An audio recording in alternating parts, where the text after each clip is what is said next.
Joining us now is former senior military intelligence officer Philip Ingram. Philip, fantastic to have you back on the show.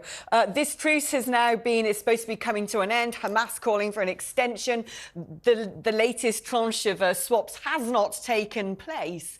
Why do you think that is? What is stalling this? Is it because there is essentially concern on Israel's side about what Hamas might be doing, using that extra time to rearm and reform? Or is it the nature of the people that Hamas want released from Israeli prisons?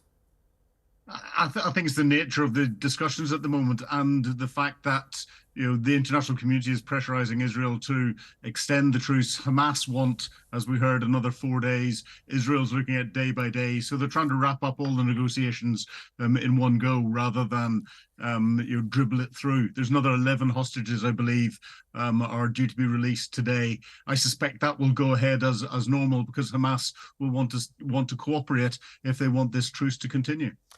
Yeah, Philip, the way I would read this is that Hamas, in their desire for an extension of this ceasefire, are revealing a kind of weakness, that clearly they've enjoyed the last 4 days, not so much of hostage exchanges, but more probably to replenish, to get fuel in, to refresh their forces, and another 5 days would suit them just well. I mean, that's what's going on here, isn't it? And that would be, I would suggest, why Israel probably doesn't want this ceasefire to go on very long, because it's just an opportunity for Hamas to regroup. The longer the ceasefire goes on, or the pause goes on, the humanitarian pause goes on, the harder it is for Israel to restart the momentum again. And that means, unfortunately, that they have to go at it much more aggressively. They're likely to lose more Israeli troops as they restart it again. And as they go aggressively, if Hamas continues to keep civilians in target areas and hide their military capability in there, then more civilians are going to get killed, because it takes a lot of effort to get that momentum going back again. There's nothing long-term on the table. That's the issue. Unless Hamas put something long-term on the table to give Israel a negotiating point, and part of that would be the release of all hostages, then what's the point really in going on? They know politically what it's like and emotionally what it's like for Israel with the hostages that they've got. That's why Hamas is playing that game. But they've got a finite number of them. There needs to be a starting point for longer-term negotiations, and I'm not picking up any indications of that. At last, just a quick point, Philip. Is Hamas wobbling? I think they are wobbling, but I don't think they know what to do next, because they need their hands held by Hezbollah and by Iran, and I'm not sure whether they're actually getting their hands held that much at the moment.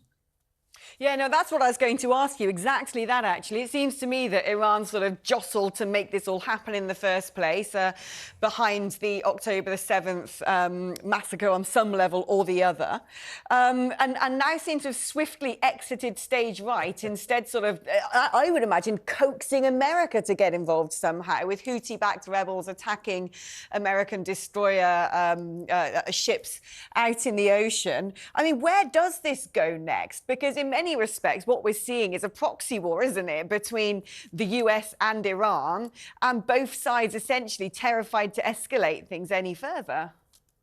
Well, the Middle East has been a Sunni Shia proxy war for millennia, and effectively between Saudi Arabia and Iran, representing the different sides. America has come in after October the 7th by putting 2 carrier battle groups into the area, and is being aggressive. We've seen the Houthis launch missiles from Yemen going up the Red Sea, and American cruisers have shot those missiles down. We saw the Houthis attack yet another Israeli-linked ship, and the Americans have gone and captured the ship back again.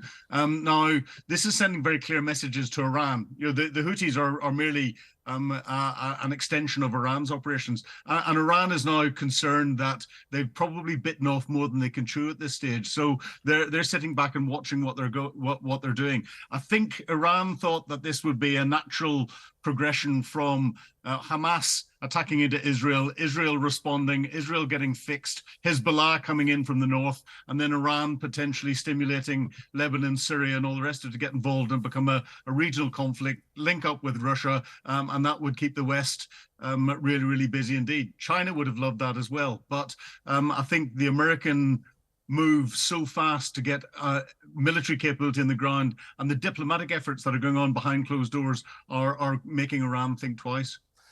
Talking of America, I thought it was quite extraordinary that Biden should come out and call for an extension of this truce, ceasefire,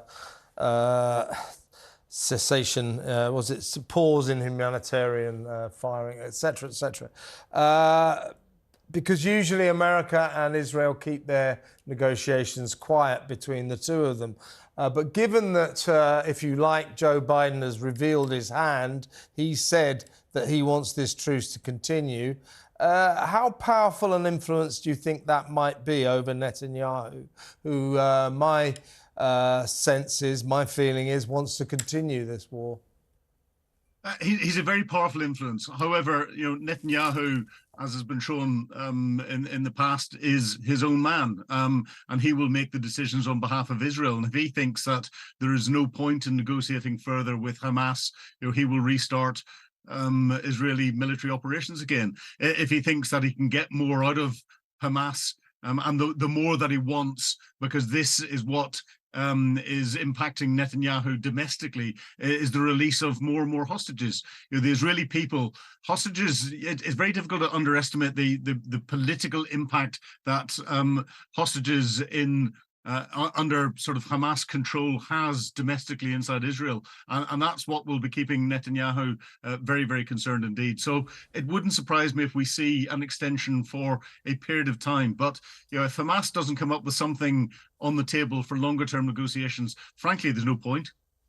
I mean, the suspicion is that Iran was left sort of out of step, really, with the normalisation of relationships between Israel, the UAE, Israel and Saudi Arabia, thinking, well, we don't want this. We don't want our sort of arch enemies to cozy up to their neighbours. So we're just going to sort of throw a hand grenade into the middle of the situation. But with the UAE hosting this, climate summit they've got and using it, of course, as an opportunity to flog their oil to the West, do you think that the normalisation isn't at risk, that actually countries now, like Saudi Arabia, like the UAE, are thinking, no. What's more important than us is having a good relationship with the West so we can get rich off the back of it? Yeah, well, I think the political efforts that happened to get to the almost normalization have stayed there. I think what's happened with Hamas coming in has pushed things back a little bit.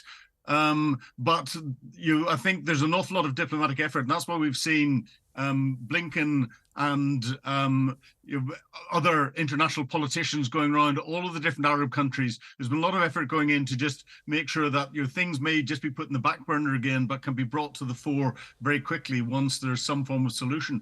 The solution, until Hamas changes its mind and stops saying that its only remit is this destruction of Israel and the murder of all Jews, then Hamas doesn't have a starting point for negotiations. That's the big thing. Hopefully Qatar, Egypt, and others are putting that pressure on Hamas to change their outlook or withdraw from Gaza completely and let the Palestinian Authority take over. Palestinian Authority are much more palatable to the international community and to Israel. Do you reckon, though, Philip, in a month's time, this war will still be going on?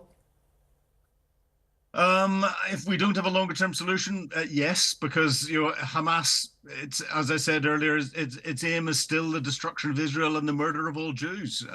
Israel has to go in and militarily disable it.